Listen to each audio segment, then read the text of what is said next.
Hello friends, welcome to my YouTube family. देखो, आज हम पढ़ेंगे एक्सप्रेसिंग कॉन्सेंट्रेशन टर्म्स, जो सॉल्यूशन का पार्ट है उसका लास्ट पार्ट है। देखो, लास्ट पार्ट में दो टर्म है, एक है मोलारिटी, दूसरा है मोलालिटी। इसके पहले मैंने बाकी जो कॉन्सेंट्रेशन टर्म्स है वो मैंने डिस्कस किया है, मेरे पहले दो वीडियो में वो दिया हुआ है।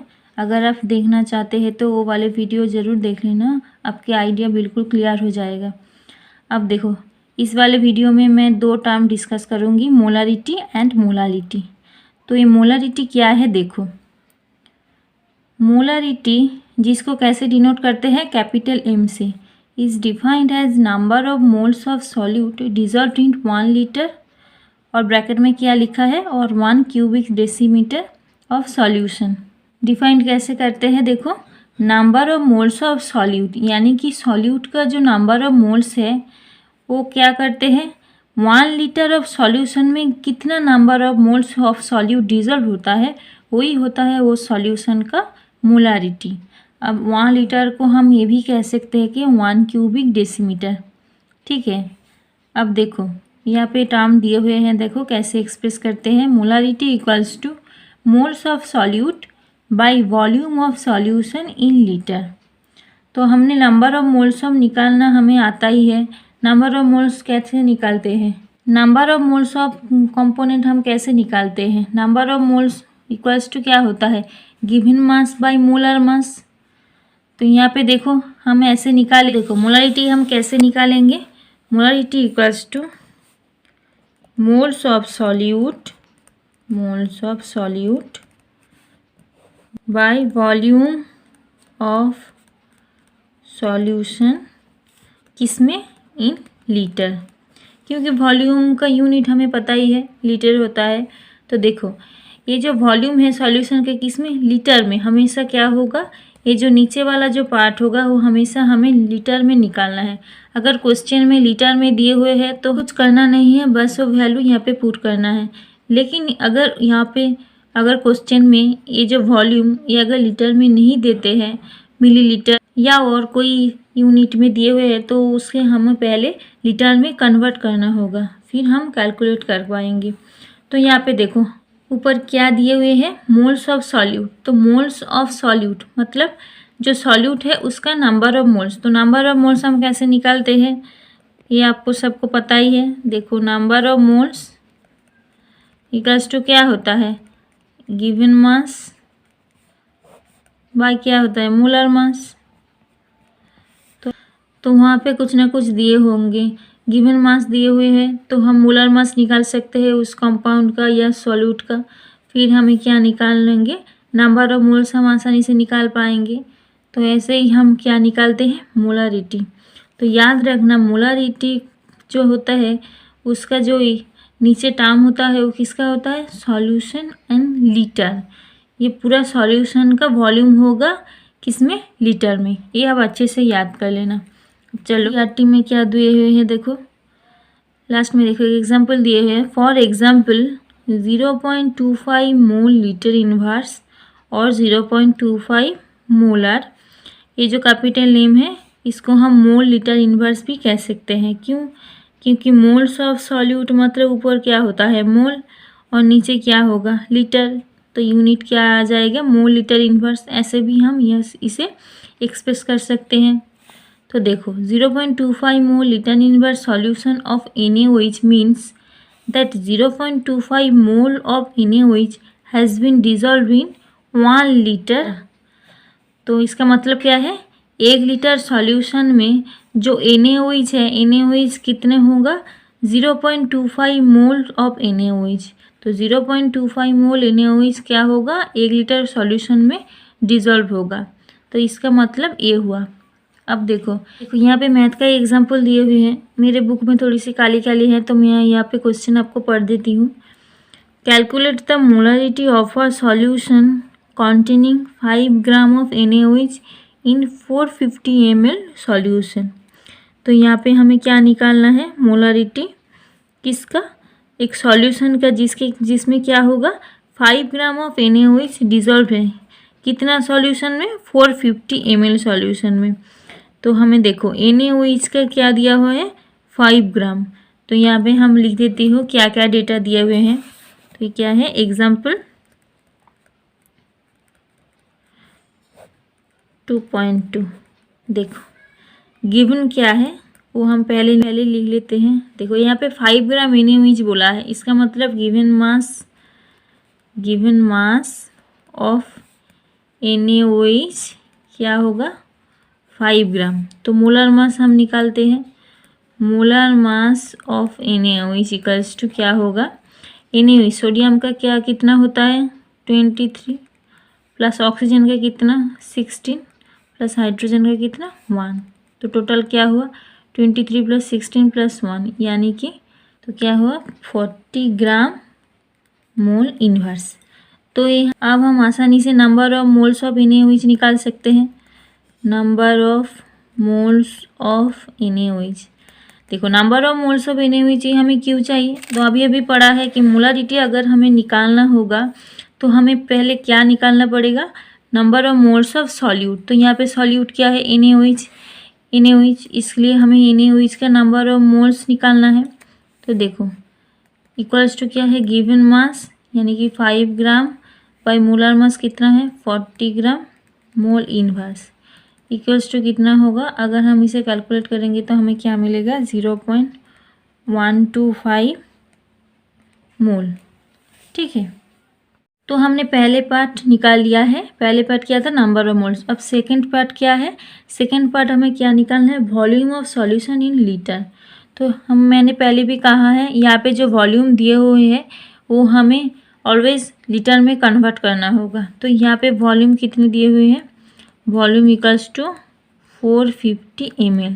तो 450 ml को अगर हम लीटर में कन्वर्ट करेंगे तो हम क्या लिखेंगे 450 इंटू 10⁻³ लीटर हो गया। मतलब 450 को अगर हम 1000 से डिवाइड करेंगे तो हम क्या ml को लीटर में कन्वर्ट कर सकते हैं। अब देखो अब हम निकाल लेंगे मोलारिटी। मोलारिटी इक्वल्स टू देखो नंबर ऑफ मोल्स कितना है 0.125 मोल डिवाइडेड बाय 450 इंटू 10⁻³ लीटर। अगर हम कैलकुलेट करेंगे तो हमें कितना वैल्यू मिलेगा 0.278 मोल लीटर इन्वर्स, या हम कैसे लिख सकते हैं 0.278 मोलर। आई होप आपको ये क्वेश्चन अच्छे से समझ में आए होंगे, बहुत ही आसान था। अब चलो नेक्स्ट देख लेते हैं। नेक्स्ट क्या है मोलालिटी।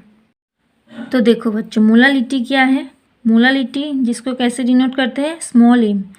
अब अच्छे से याद कर लेना मोलालिटी यानी कैपिटल M एंड मोलालिटी यानी कि small m is defined as the number of moles of the solute. लिटी का ऊपर में जो पार्ट है number of moles of the solute molality में भी सेम है, लेकिन इसका नीचे वाला पार्ट थोड़ा अलग है। देखो number of moles of the solute पर किलोग्राम ऑफ द सॉल्वेंट, वहाँ पे क्या था सॉल्यूशन इन लीटर और यहाँ पे क्या है सॉल्वेंट इन किलोग्राम। यहाँ पे यूनिट क्या होगा नीचे किलोग्राम, ठीक है, और किसका होगा सॉल्वेंट का। देखो एक्सप्रेस कैसे करते हैं molality small m equals two moles of solute by mass of solvent in kg। यानी कि यहाँ पे जो सॉल्वेंट दिए हुए हैं वो हमें किस यूनिट में निकालना है, ऑलवेज kg यूनिट में निकालना है, किलोग्राम। अगर किलोग्राम में दिए हुए हैं तो कोई बात नहीं, हम आसानी से वैल्यू इनपुट करके कैलकुलेट कर सकते हैं। अगर वो दूसरे वाले यूनिट में दिए होते हैं तो हमें उसे kg में कन्वर्ट करना होगा अगर हम क्या निकालना चाहें मोलालिटी। ठीक है, अब देखो यहाँ पे एग्जाम्पल क्या है, for example 1.00 mole kg inverse, वहाँ पे क्या था मोलालिटी मोल लीटर इन्वर्स। यहाँ पे क्योंकि नीचे क्या है किलोग्राम इसीलिए क्या हो जाएगा मोल kg इन्वर्स, और हम क्या लिख सकते हैं 1.00 मोलल। ठीक है, स्मॉल m यानी कि molal. Solution of KCl means that 1 mole of KCl, 1 mole of KCl यानी कि 74.5 gram of KCl is dissolve in 1 kg of water. यहाँ पे वाटर क्या है, सॉल्वेंट है, तो 1 kg ऑफ वाटर मतलब वाटर क्या है, सॉल्वेंट। तो 1 kg ऑफ सॉल्वेंट में कितना KCl डिजॉल्व है, 1 मोल।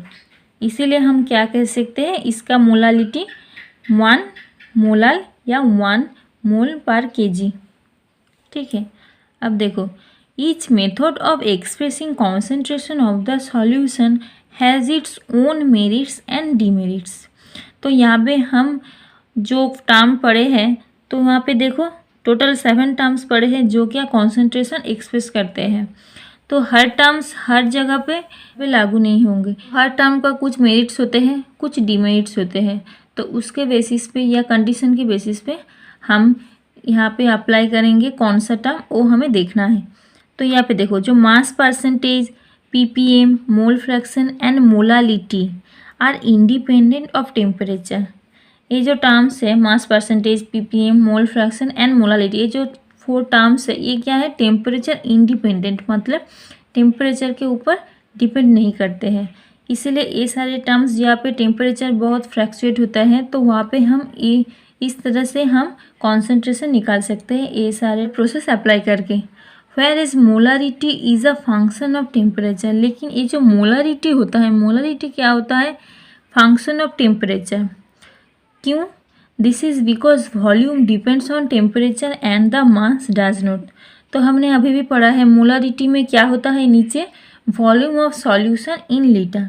तो वॉल्यूम क्या होता है, टेम्परेचर के ऊपर डिपेंड करता है, इसीलिए मोलारिटी भी क्या होगा, टेम्परेचर डिपेंडेंट होगा। तो जहाँ पे जिस कंडीशन पे टेम्परेचर बहुत ज़्यादा फ्लक्चुएट होगा, तो वहाँ पे हम मोलारिटी यूज़ नहीं कर सकते या मोलारिटी अप्लाई नहीं कर सकते। तो वहाँ पे हम क्या अप्लाई करेंगे, मोलालिटी अप्लाई कर सकते हैं, क्योंकि ये क्या है, टेम्परेचर इंडिपेंडेंट। क्योंकि मास कभी भी टेम्परेचर डिपेंडेंट नहीं होते हैं, मास टेम्परेचर के ऊपर कभी भी डिपेंड नहीं करते हैं। ठीक है, अब देखो यहाँ पे एग्जाम्पल दिए हुए हैं, देखो, calculate molality of 2.5 gram of ethanoic acid in 75 gram of benzene. ये सेम तरीके से कैलकुलेट करना है। तो देखो क्या दिए हुए हैं, तो गिवन क्या है, गिवन है, देखो मास दिए हुए हैं, मास इक्वल्स टू 2.5 ग्राम। तो मोलर मास कितना हमें निकालना है, molar mass of ethanoic acid CH3COOH equals to क्या, देखो मोलर मास हम निकाल लेते हैं। कार्बन का क्या कितना होता है, 12 प्लस, यहाँ पे प्लस होगा, +1 × 3 यानी कि 3 + 12 + 16 + 16 + 1। तो इसे अगर हम कैलकुलेट करते हैं तो हमें क्या मिलेगा, 60 ग्राम मोल इनवर्स। तो देखो यहाँ से हम नंबर ऑफ मोल्स निकाल सकते हैं। तो number of moles of CH3COOH ethanoic acid equals to 2.5/60। यहाँ पे क्या है, ग्राम, और यहाँ पे gram mole inverse equals to, इसे अगर हम कैलकुलेट करते हैं तो हमें कितना वैल्यू मिलेगा, 0.0417 मोल। तो ये हो गया हमारा नंबर ऑफ मोल्स। अब देखो वहाँ पे क्या दिए हुए थे, वहाँ पे दिए हुए थे बेंजीन का मास। तो बेंजीन का मास कितना है, देखो